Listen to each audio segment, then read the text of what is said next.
نحمده ونصلي ونسلم على رسول الكريم اما بعد فاعوذ بالله من الشيطان الرجيم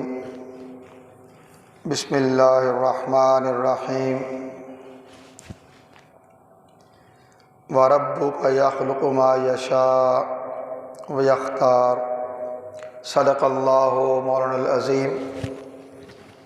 ان اللہ وملائکتہ یصلون علی النبی یا ایہا الذین آمنوا صلوا علیہ وسلموا تسلیما الصلاۃ والسلام علیک یا سیدی یا رسول اللہ وعلى آلك وأصحابك يا سيدي يا حبيب الله الصلاة والسلام عليك يا سيدي يا حبيب الله وعلى آلك وأصحابك يا سيدي یا محبوب رب العالمین الصلاۃ والسلام علیک یا سیدی یا شفیع المذنبین وعلی آلک واصحابک یا سیدی یا رحمۃ للعالمین۔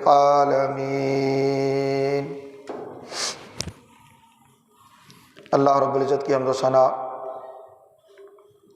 اور اس کے پیارے حبیب حضور احمد مجتبیٰ محمد مصطفیٰ علیہ تحیت و ثنا کی بارگاہ بے کس پناہ میں ہدیہ درود و سلام کے بعد حاضرین و سامعین محترم، اللہ رب العزت کا بے پایاں فضل و احسان ہے جس کی توفیق سے ہم ماہ شعبان معظم کے پہلے جمعۃ مبارک کی ان بابرکت ساعتوں میں اللہ کے گھر میں حاضر ہیں۔ عنوان گفتگو کے طور پہ سورہ قصص کی آیت 68 کا کچھ حصہ تلاوت کرنے کا شرف حاصل کیا، جس میں اللہ رب العزت نے ارشاد فرمایا وَرَبُّكَ يَخْلُقُ مَا يَشَاءُ۔ اے حبیب صلی اللہ علیہ وسلم، آپ کا رب جو چاہتا ہے پیدا کرتا ہے، وَيَخْتَارُ، اور اس سے انتخاب کر لیتا ہے۔ جو چاہتا ہے پیدا کرتا ہے اور اس سے انتخاب کر لیتا ہے۔ ماہ شعبان معظم بھی ان انتخابوں میں سے ایک انتخاب ہے جسے حق تعالیٰ نے خاص کیا، جسے حق تعالیٰ نے خاص کیا۔ اولاً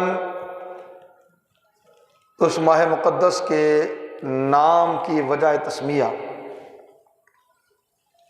کہ اس ماہ مقدس کو شعبان کیوں کہتے ہیں، اس پر حضرت انس بن مالک رضی اللہ تعالیٰ عنہ سے ایک روایت آپ کے گوش گزار کرنا چاہوں گا۔ رسول کونین صلی اللہ علیہ وآلہ وسلم نے ارشاد فرمایا کہ ماہ شعبان کا نام شعبان اس لیے رکھا گیا کہ اس ماہ میں رمضان کے لیے بے شمار نیکیاں تقسیم کی جاتی ہیں۔ اس ماہ میں رمضان کے لیے بے شمار نیکیاں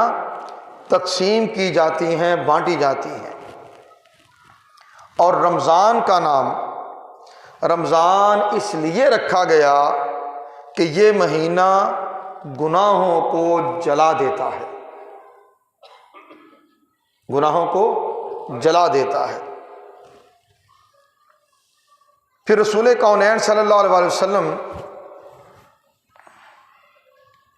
کو ماہ مقدس شعبان بہت محبوب تھا۔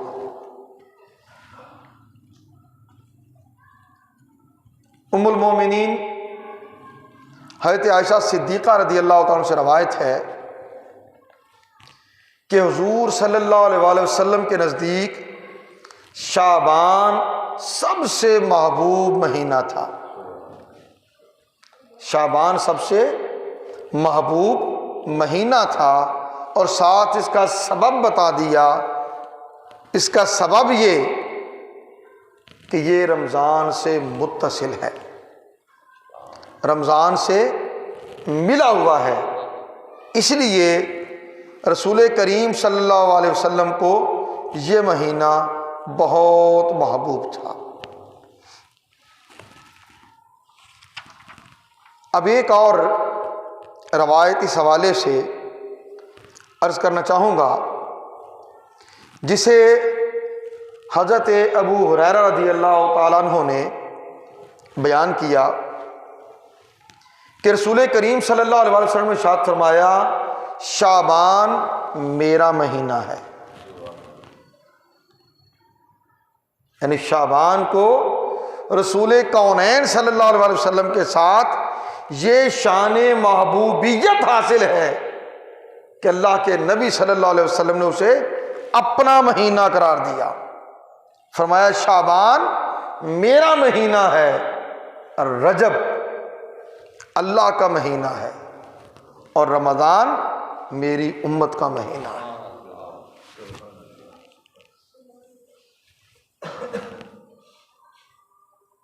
شعبان میرا مہینہ ہے، رجب اللہ کا مہینہ ہے، اور رمضان میری امت کا مہینہ ہے۔ آقا نے فرمایا کہ شعبان گناہوں کو دور کرنے والا ہے، اور رمضان بالکل پاک کر دینے والا، اور رمضان بالکل پاک کر دینے والا۔ میں نے عنوان گفتگو کے طور پہ سورہ قصص کی آیت 68 آپ کے گوشوار کی تھی، اور اس کے ذیل میں یہ عرض کرنا چاہوں گا کہ شعبان رب تعالیٰ کا انتخاب۔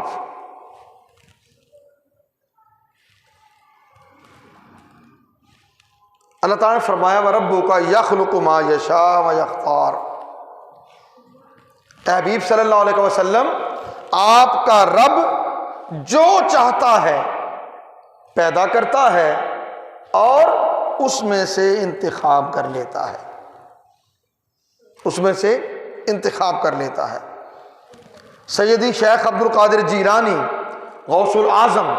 رضی اللہ تعالیٰ عنہ اپنی معروف کتاب غنیۃ الطالبین الحق،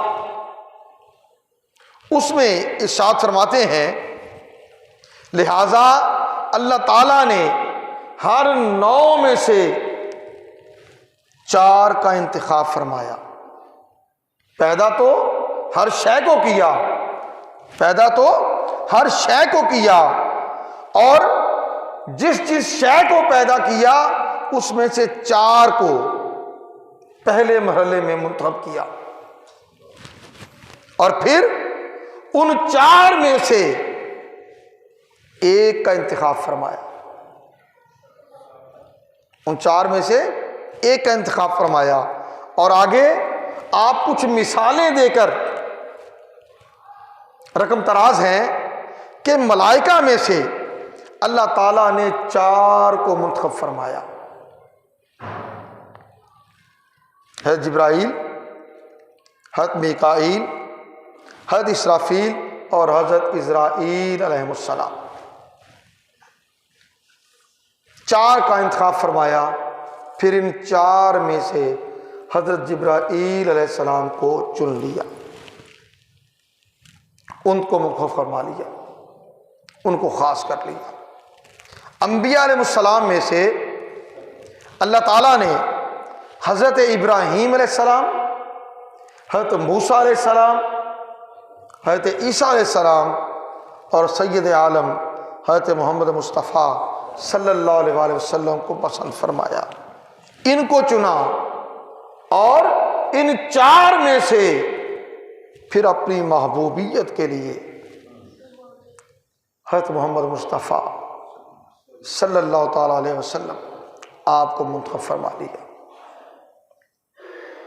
صحابہ کرام میں سے 4 کو پسند فرمایا، حضرت ابوبکر صدیق رضی اللہ تعالیٰ عنہ، حضرت عمر فاروق اعظم رضی اللہ تعالیٰ عنہ، حضرت عثمان ذو النورین رضی اللہ تعالیٰ عنہ، اور حضرت علی المرتضیٰ رضی اللہ تعالیٰ عنہ۔ اور ان 4 میں سے رسول کونین صلی اللہ علیہ وسلم کی خلافت اول کے لیے حضرت ابوبکر صدیق رضی اللہ تعالیٰ عنہ، ان کو منتخب فرما لیا۔ پھر اللہ تعالیٰ نے مساجد میں سے 4 مساجد پسند فرمائی، مسجد حرام، مسجد اقصی، مسجد مدینہ، مسجد نبوی شریف، اور مسجد طور سینا۔ پھر ان 4 مساجد میں سے مسجد حرام کو اپنے لیے منتخب کر لیا، مسجد حرام کو اپنے لیے چن لیا، وہاں اپنا گھر بنا دیا۔ حبیب کی بات آئی تو اپنے محبوب کے لیے مسجد مدینہ، مسجد نبوی کو چن لیا، مسجد نبوی کو چن لیا۔ دنوں کی بات کریں تو 4 دنوں کو حق تعالیٰ نے پسند فرمایا، حالانکہ دن تو سارے اسی کے ہیں، وہ سب کا خالق، سب کا مالک، مگر سارے دنوں میں سے 4 دنوں کو منتخب فرمایا۔ یوم عید الفطر، یوم عید الاضحیٰ، یوم عرفہ اور یوم عاشور۔ پھر ان 4 میں سے یوم عرفہ کو پسند کیا، جس روز حج ہوتا ہے۔ پھر فرمایا راتوں میں سے حق تعالیٰ نے 4 راتوں کو پسند فرمایا۔ وہ 4 راتیں کون سی؟ شب برات، شب لیلۃ القدر، شب قدر، شب جمعہ اور شب عید، جو عید سے پہلے کی رات ہوتی ہے۔ ان 4 راتوں کو حق تعالیٰ نے پسند فرمایا، اور ان 4 میں سے پھر شب قدر کا انتخاب کر لیا اپنے قرآن کے نزول کے آغاز کے لیے، اسے منتخب کر لیا۔ فرمایا بستیوں میں سے رب تعالیٰ نے 4 بستیوں کو پسند فرمایا، مکہ مکرمہ، مدینہ منورہ، بیت المقدس اور مساجد العشائر، 4 مساجد۔ اور ان 4 میں سے 4 شہر، اور ان 4 میں سے مکہ مکرمہ کو اپنے گھر کے لیے چن لیا کہ وہاں اس کا گھر ہو، اور پہاڑوں میں سے 4 پہاڑوں کو انتخاب کیا، احد، طور سینا، لقام اور لبنان۔ اور ان میں سے طور سینا کو منتخب فرما لیا موسیٰ علیہ السلام سے ہم کلامی کے لیے۔ دریاؤں میں سے 4 دریاؤں کو حق تعالیٰ نے پسند فرمایا۔ دریائے جیحون، دریائے سیحون، دریائے نیل اور دریائے فرات، اور ان 4 دریاؤں میں سے حق تعالیٰ نے دریائے فرات کو منتخب کر لیا۔ مہینوں کی بات آئے تو اللہ تعالیٰ نے 4 مہینوں کو پسند فرمایا، ماہ رجب، ماہ شعبان، ماہ رمضان اور ماہ محرم، اور ماہ محرم، اور ان میں سے شعبان کا انتخاب فرمایا، اور اس شعبان کو اپنے حبیب محبوب کونین رسول کونین صلی اللہ علیہ وسلم کا مہینہ فرمایا، آ کر اسے اپنا مہینہ قرار دے دیا کہ وہ میرا مہینہ ہے۔ اب جس طرح تمام انبیاء علیہ السلام پر رسول کونین صلی اللہ علیہ وسلم کو افضلیت حاصل ہے، اسی طرح تمام مہینوں پر ماہ شعبان معظم کو فضیلت حاصل ہے کہ وہ محبوب کونین صلی اللہ علیہ وسلم کا مہینہ ہے۔ اور میں نے روایت عرض کی ہے ابو ہریرہ سے، رسول کونین صلی اللہ علیہ وسلم جو ارشاد فرمایا، شعبان میرا مہینہ ہے، رجب اللہ کا مہینہ ہے، اور رمضان میری امت کا مہینہ ہے، اور رمضان میری امت کا مہینہ ہے۔ اب آ جائیں شعبان معظم کی طرف، جسے رسول کونین صلی اللہ علیہ وسلم نے اپنا مہینہ قرار دیا۔ رسول کونین صلی اللہ علیہ وسلم نے ارشاد فرمایا کہ رجب اور رمضان کے درمیان شعبان کا مہینہ ہے، لوگ اس کی طرف سے غفلت کرتے ہیں، حالانکہ اس ماہ میں بندوں کے اعمال رب العالمین کے حضور پیش کیے جاتے ہیں،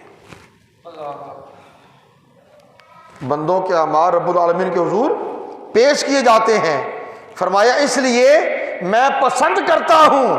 کہ میرے اعمال اللہ تعالیٰ کے حضور پیش کیے جائیں تو میں روزے سے ہوں، میرے اعمال اللہ کے حضور پیش کیے جائیں تو میں روزے سے ہوں۔ اور آقا علیہ الصلوۃ والسلام ماہ رمضان المبارک کے بعد سب سے زیادہ روزے ماہ شعبان معظم میں رکھا کرتے تھے۔ حضرت عائشہ صدیقہ رضی اللہ تعالیٰ عنہ راوی ہیں، وہ کہتے ہیں کہ رسول کریم صلی اللہ علیہ وسلم ماہ شعبان معظم میں مسلسل روزے رکھتے جاتے، یہاں تک کہ ہم گمان کرتے کہ اب آپ افطار نہیں کریں گے، یعنی کوئی روزہ نہیں چھوڑیں گے، روزے رکھتے جاتے، اور پھر آپ چھوڑ دیتے اور افطار رکھتے، اور یہ مسلسل ہوتا۔ مگر رمضان کے بعد سب سے زیادہ کثرت آقا علیہ الصلوۃ والسلام ماہ شعبان کے روزوں میں کرتے، اور حضرت انس بن مالک رضی اللہ تعالیٰ عنہ وہ روایت کرتے ہیں کہ رسول کریم صلی اللہ علیہ وسلم نے ارشاد فرمایا، رجب کا شرف اور فضیلت باقی مہینوں پر ایسے ہی ہے جیسے دوسرے کلاموں پر اللہ کے قرآن مجید کو فضیلت حاصل ہے، اور تمام مہینوں پر شعبان کی فضیلت ایسے ہی ہے جیسے تمام انبیاء پر میری فضیلت ہے، اور دوسرے مہینوں پر رمضان کی فضیلت ایسے ہی ہے جیسے تمام کائنات پر اللہ کی فضیلت ہے، تمام کائنات پر اللہ کی فضیلت ہے۔ اب شعبان معظم میں رسول کونین صلی اللہ علیہ وسلم کا معمول مبارک بھی کثرت سے روزے رکھنے کا تھا، اور صحابہ کرام بھی آقا علیہ السلام کی سنت مطہرہ پر عمل پیرا ہوتے ہوئے اپنے معمولات کو منظم کر لیتے، ترتیب دے لیتے، گویا ماہ رمضان مبارک میں داخل ہونے کی تیاری کر لیتے۔ حضرت انس بن مالک رضی اللہ تعالیٰ عنہ وہ روایت کرتے ہیں کہ رسول کریم صلی اللہ علیہ وسلم کے اصحاب جب ماہ شعبان کا چاند دیکھ لیتے تو کلام مجید کی تلاوت میں مشغول ہو جاتے، قرآن سے تعلق جوڑتے، یوں کہہ لیں قرآن سے زیادہ تعلق جوڑتے۔ مسلمان اپنے اموال کی زکوٰۃ نکالتے، جو مالدار صحابہ تھے وہ اپنے اموال کی زکوٰۃ نکالتے تاکہ مساکین اور غریب مسلمانوں کو وہ زکوٰۃ دیں جو روزہ رکھنے کی سخت نہیں رکھتے اور وہ آسانی سے روزے رکھ سکیں۔ حکام حاکمین وقت وہ قیدیوں کو طلب کرتے، جس پر کوئی حد قائم ہونا ہوتی اس پر حد قائم کرتے، یعنی حدن جس پر کوئی سزا دینا ہوتی اس کا اجرا ہو جاتا اور باقی مجرموں کو آزاد کر دیا جاتا، باقی مجرموں کو آزاد کر دیا جاتا۔ سوداگر اپنے قرضے ادا کر دیتے، تجارت کرنے والے اپنے قرضے ادا کر دیتے اور دوسروں سے اپنا قرض وصول کر لیتے، اور جب رمضان کا چاند نظر آ جاتا تو دنیا کے کاموں سے فارغ ہو کر اعتکاف میں بیٹھ جاتے، دنیا کے کاموں سے فارغ ہو کر اعتکاف میں بیٹھ جاتے۔ اور رسول کونین صلی اللہ علیہ وسلم کا معمول مبارک جسے ہم مسنون کہیں گے، آخری 10 دن اعتکاف کرنا، آخری 10 دن کا اعتکاف۔ پھر آ جائیں شعبان، شین، قائن، بے، الف اور نون، ہر حرف کے ساتھ سیدی شیخ عبد القادر جیلانی غوث الاعظم رضی اللہ تعالیٰ عنہ نے ایک مناسبت بیان کی ہے کہ شعبان کو شعبان کہتے ہیں تو اس کے شین کا معنی کیا ہے اور یہ کس لیے؟ ارشاد فرمایا شین شرف کے لیے ہے، قائن الف بلندی کے لیے ہے، بے بر احسان اور نیکی کے لیے ہے، الف الفت کے لیے ہے، بامی پیار و محبت کے لیے، اور نون نور کے لیے، نون نور کے لیے۔ گویا اگر ہم شین سے نون تک کا سفر، شین سے نون تک کا سفر اپنے معمولات زندگی کا حصہ بنا لیتے ہیں تو شعبان سے شرف یاب بھی ہوں گے، اللہ کی بارگاہ میں بلندی، الف اور درجات کا اعلیٰ ہونا یہ بھی ملے گا، احسان اور نیکی کو اختیار کریں گے، باہمی طور پہ الفت اور محبت پیدا ہوگی۔ جب حق تعالیٰ سے تعلق کی بنیاد بن گئی، مخلوق سے تعلق کی بنیاد بن گئی، دونوں کا ملاپ نور دے دے گا۔ ایک طرف حق تعالیٰ کی بندگی کے زیور سے اپنے آپ کو آراستہ کرنا، اور دوسری طرف حق تعالیٰ کی مخلوق جسے اللہ کے نبی صلی اللہ علیہ وسلم نے اللہ کا کنبہ قرار دیا، اس کے لیے خیر خواہ ہونا، اس کے ساتھ نیکی کرنا، اس کے ساتھ بھلا کرنا، اس کے لیے احسان کرنا، سراپا حق تعالیٰ کی مخلوق کے لیے فائدہ مند ہو جانا،